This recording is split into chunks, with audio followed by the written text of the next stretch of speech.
Every decision that you make has consequences.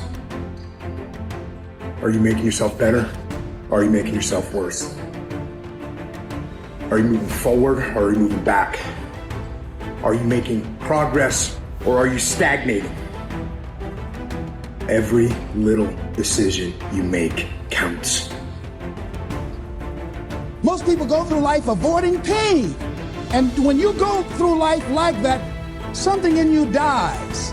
Something in you that you never activate is lying dormant in there, that you never get a chance to call on because you have not challenged yourself. Because so many times people have a tendency to devalue the moment, today.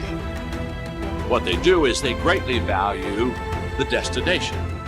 And so they kind of talk about, well, when I get there, or if I arrive there, or when I do that, or when I accomplish this. And they don't understand that success is a daily thing. And I'm here to share with you that the secret of success is determined by your daily agenda. You need to consistently, every day, persistently, without quit, enjoy that pursuit. Why consistency? I think consistency is the most important thing because consistency elevates your awareness. What's the lesson? Don't limit your point of entry. Consistently, persistently pursue your potential and enjoy it. That's all I did. Trust me, you have a mindset right now, just like I have a mindset. It's how we view life. I know people with a negative mindset, but basically they view everything in a negative way. I know people with a positive mindset, which means they view everything in a positive way. People with an abundance mindset, a scarcity mindset. It's a way of thinking. The question is, how did we get there? How did we get that mindset? Through practice and habits. You see, the things I do today determines the habits I have tomorrow, which determines the mindset that I have for life. So go back to what you do daily and ask yourself, what kind of a mindset am I developing today? A new discipline immediately alters your life direction. You don't change destinations immediately. That is yet to come. But you can change direction immediately. And direction is very important. Discipline cooperates with nature. Everything strives. It is a common life function. How tall will a tree grow? As tall as it can. Everything strives to become all it can possibly be. And that striving to become is what discipline is all about. You are the leader of your life. Choose the hard path. The path of responsibility, hard work, and sacrifice. The path of discipline, humility, and ownership that ultimately leads to freedom. Make discipline part of your daily life, and your daily life will get better. Disciplining ourselves to fulfill our natural potential to become all that we can be. And finally, discipline attracts opportunity. Opportunity is always looking for ambition and skill in action. Discipline taps the unlimited power of commitment. The human will in action, driven by inspiration, enticed by desire, tempered by reason, guided by intelligence, can bring you to that high and lofty place called the good life. Now you know the master key to riches is self-discipline.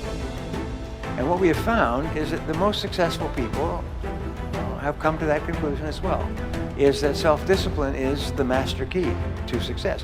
So for you to write down your goals and make a plan and set priorities and start with your most important task takes tremendous self-discipline. If you haven't done it up to now, it's so hard. But Goethe said everything is hard before it's easy. And everything at the beginning is difficult, but later it becomes easy and automatic. You have to force yourself to discipline yourself at the beginning, but after that, it becomes easier, and you actually feel happy. Now here's the most wonderful thing.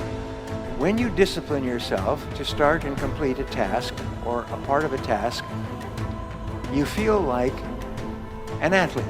So here's my question. If an athlete runs in a race and comes in first, what do they call this person? the winner. Exactly.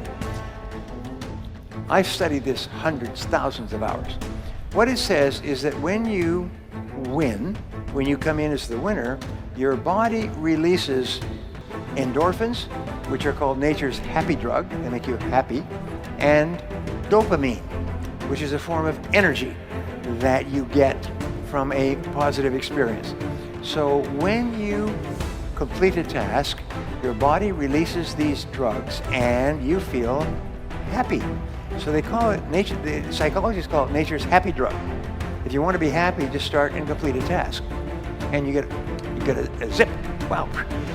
Wow. You feel happy. So I organize my life. So I organize my tasks that are at the top. And then my wife, Barbara, will come in and say, we're going to have dinner in 10 minutes. So I say, okay, 10 minutes. Let's see, what have I got here that will take 10 minutes? I can do this in 10 minutes. So I'll always end my day with a completed task. This is a real simple thing, and I've done it. I tick it off, complete, down, and I'm happy. And I walk out and I'm smiling. When you make a person feel like a winner, you feel happy. When you discipline yourself to complete a task, you give yourself a buzz. Alfred Adler, one of the top psychologists of history, called this a positive addiction. He said if you start and complete a task, you get a buzz. And the buzz becomes addictive. You start thinking, no, I want that buzz again. But the buzz is a positive addiction in that it makes you happy when you do it. So every time you start and complete a task, you feel like a winner. And when you feel like a winner, you want to do it again and have that winning feeling. If you want to raise happy, healthy, self-confident children, one of my programs, 21 Great Ways to Raise Happy, Healthy, Self-Confident Children, one of my 21s, is what you do is you make your children feel like winners all the time. If you're happily married, make sure that your spouse feels like a winner all the time. How do they feel like a winner? Is when you praise them, compliment them, thank them for what they did, acknowledge their success, whatever happens to be, make them feel like a winner. Because every single time you start and complete something, and it's acknowledged, the person feels like a winner. You know that the greatest speed records, Olympic records, are always broken in front of the biggest crowds. Interesting point. The biggest crowds. You get 10,000 people, you get a record. You get 50,000 people, wow. 100,000 people, they break all the world records. Because the greater the amount of praise and that you get from winning a race or potential winning a race, the faster people run. When I was in high school, I must have been maybe 16 or 17 years old. And I went rock climbing in El Dorado Canyon, near where I grew up in Boulder. I'd been climbing about 3 or 4 years, and I went to do a climb called T2. Now at the time, T2 was a relatively difficult climb. And I went at it with a kind of an arrogant lack of preparation. And I hadn't prepared for being able to do certain kinds of finger cracks. I figured I'll figure it out when I get there. And I also didn't pause, and this is that thing about boldness and discipline, I didn't pause to really double check all my systems. Okay, so I'm on the 4th pitch. I'm about 400 feet above the ground. I'm going across this slanting crack system that I started to have trouble with. And my forearms started to engorge with blood and lactic acid, which means at some point, even if you're on a big hold, your hands are going to melt off. Okay. And I'm about to fall. I'm 400 feet above the ground. But it should be okay because there's protection. I'm tied into the rope. I may take a fall, but I'll get caught.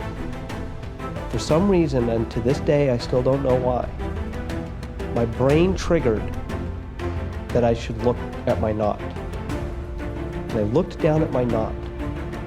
My knot had come untied. I had made the mistake of never really thinking about the best knot for certain types of situations, and I tied him with what's a bowline. Now the advantage of a bowline is it's easy to untie, right? The disadvantage of a bowline is it's easy to untie. It had come untied as I kept moving across. And it is just hanging in my harness. I'm seconds away from falling. Only now I will die. I will die if I fall off. my forearms are melting. And the knot had come untied. And so I called down to my partner. I said, my knot came untied. What is he going to do? He can't do anything. He just watch me fall to my death. And there was an old fixed piton in the rock that we put there from the first descent, an old soft iron piton. And I looked at it, and I probably had 15, 20 seconds before my hands would unwrap, if that, maybe 10. I took a runner, and I clipped it into the piton. I clipped the piton into my that runner into my harness, and just went, please hold. And I let go. I didn't help. I put in a backup. I grabbed the knot, retied it, went to the ledge. I didn't convulse. I was very calm at that moment. When I got to the ledge, I went into convulsive shaking. I was sick to my stomach for days because of the whatever happens chemically. What I learned from that is two things. The first is that when you're in an unforgiving world, and gravity is unforgiving, it doesn't care. It never takes a day off, ever. And if you make one mistake, it can kill you, if it's the wrong kind of mistake. And what I learned is that sense of, yeah, I want to do adventurous things. I want to climb rocks. I want to be in Yosemite. I want to do things that get my adrenaline going. But I need the discipline to always do all the right preparation, to always think about the right knots, to always be cross-checking my system so that I can do those bold things and stay alive in an unforgiving environment. And as you and I spoke about earlier today, I think that's the rest. I think we're all heading into an unforgiving environment where we're going to have to be both bold and disciplined. The second thing I learned, what if that piton had not been there? We might not be here together. It was just by chance that that piton was right there. And what you realize when you rewind the tape of your own life is that there are these crucial moments where if the luck had gone the other way, you might have gotten killed.